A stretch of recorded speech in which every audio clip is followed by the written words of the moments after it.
These are the tools required to replace the seats and springs for your Delta faucet, which will remedy a leak, generally a drip from the faucet itself.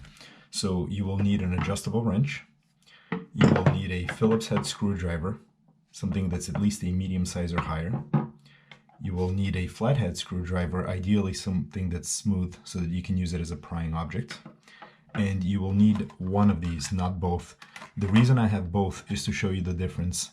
So this is the genuine part. It is the Delta RP4993. It's a seats and springs for a Delta faucet. It is one of the most common ones. The alternative to this is the one that has the larger springs.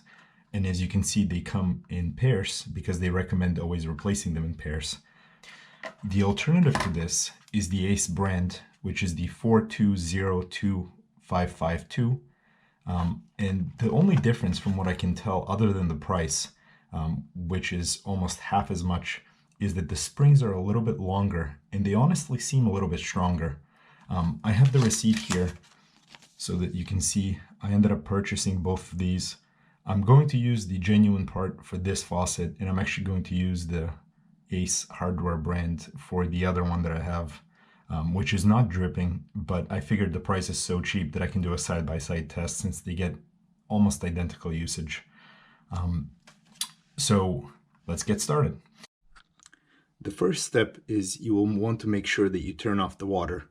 Usually underneath your sink, you will see the shutoff valves, the left one usually being the hot one, and the right one usually being the cold one.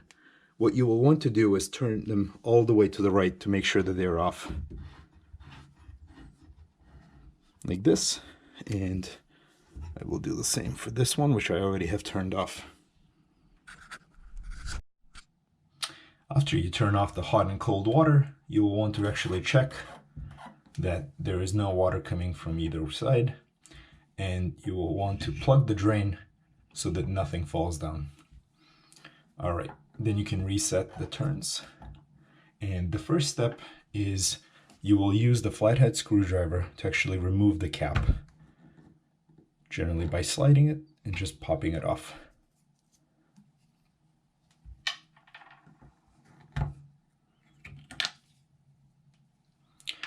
The next step is you will want to unscrew the Phillips head screw that's inside without turning this turn.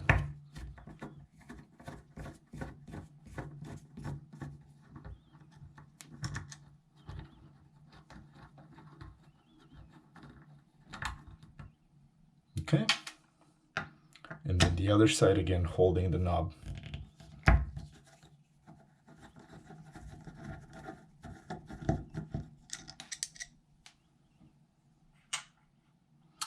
The next step is actually removing the knobs.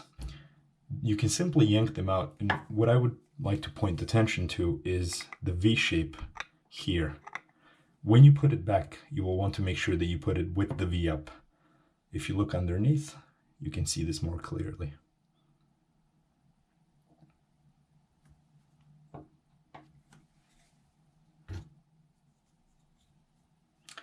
On the right side, the V shape is down.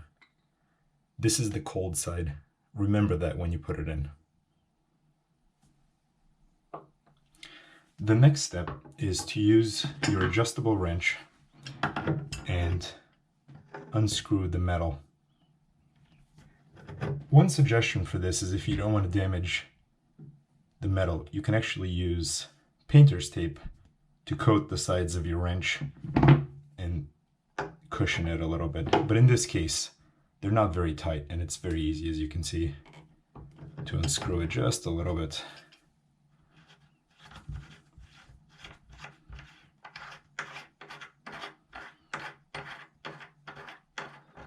So now I'm going to do one side at a time just to make it easier. The next step is you really just want to remove the stem, and you can do that by simply pulling up.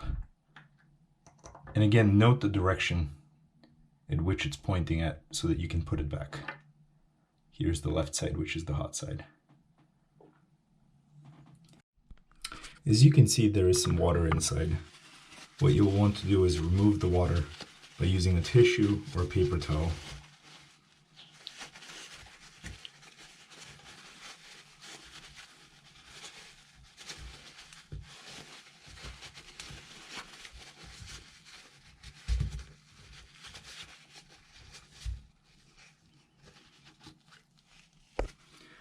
This will make it easier to see what's going on inside.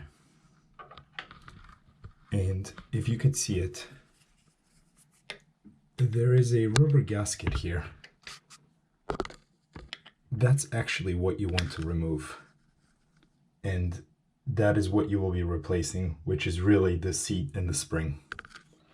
The easiest way to do this is to simply use a small pointed object and pick it up.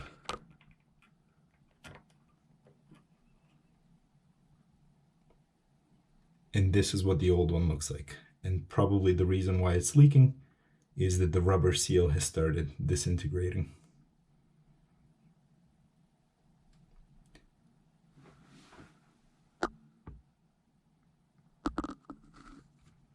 So now we're going to replace it with the new one, which is here. This is what the assembled looks like on top. And this is what the pieces look like. And what we're going to do is simply take the seat and place it on top of the spring, like that. And then what we're going to do is take that and place it inside as a replacement. The easiest way to do that is to use, again, a screwdriver or a pointed object and use it as a guide so that you can place it in the correct place, which is in the middle of the hole.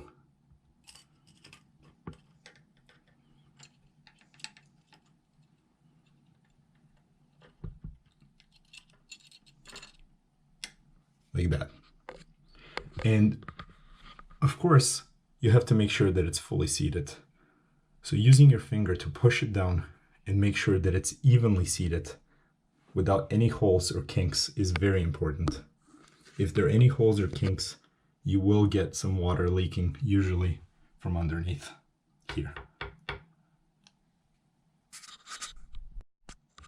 So again, you want to press down with your finger and make sure that it's fully seated within the hole. And then all you have to do is reassemble it in the same order by placing it back in, connecting the screw nut on top,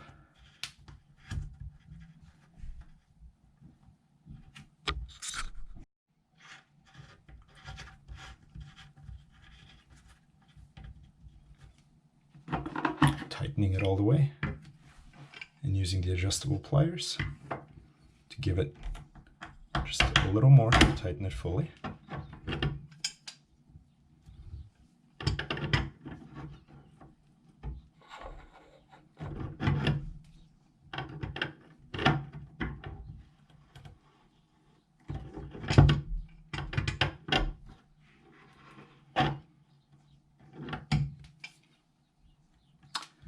And then reassembling with the V shape for the left hot one on top.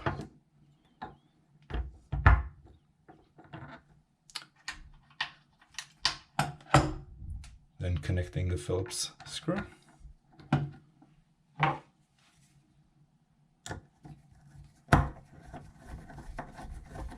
And tightening it.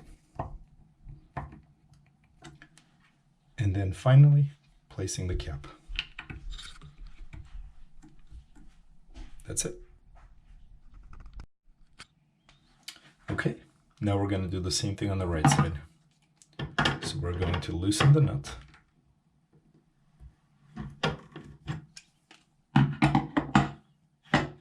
And I do think I over-tightened the left side a little bit, unfortunately. Okay.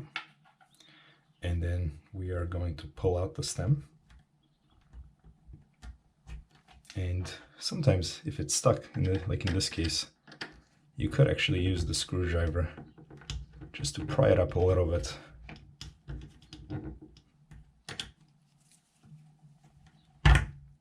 Okay.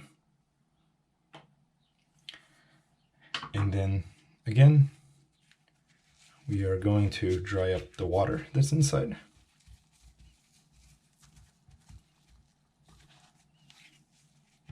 Just to make it easier, we're going to pull up the seat and spring.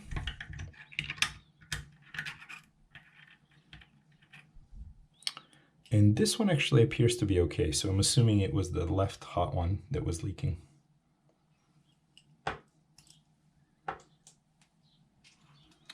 We are then assembling the replacement, using the screwdriver to guide it, and placing it in the existing hole.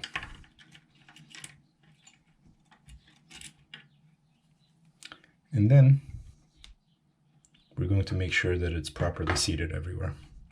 Again, even if there is a small kink or a space, it will leak.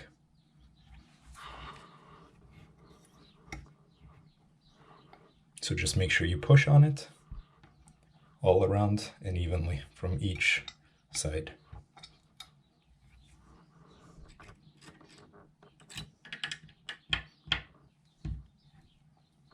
Okay, and then again, to reassemble it, placing in the stem, pushing down to make sure that it's fully seated here.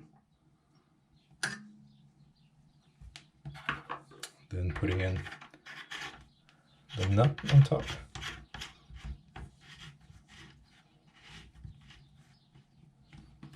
And tightening it. There we go. Nope, I guess the other one was tight enough. It wasn't over tightened. And then placing this with the V shape pointing down. Again, this is just for the cold one.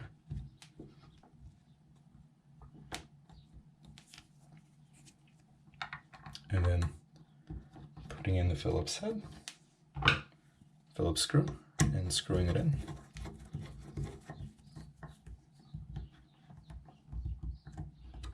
And then finally placing the cap.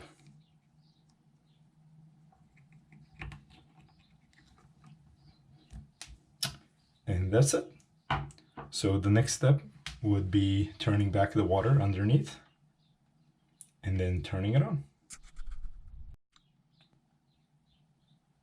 Okay, I turned on the water.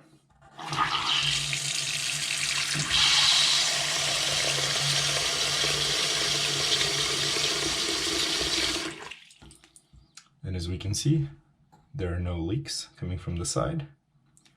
There's nothing dripping. So the repair is complete. And I would just let the water drain so that you can flush out some of the gunk.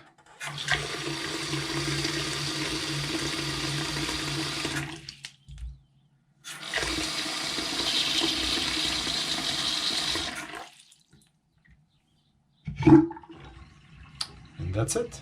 Thank you.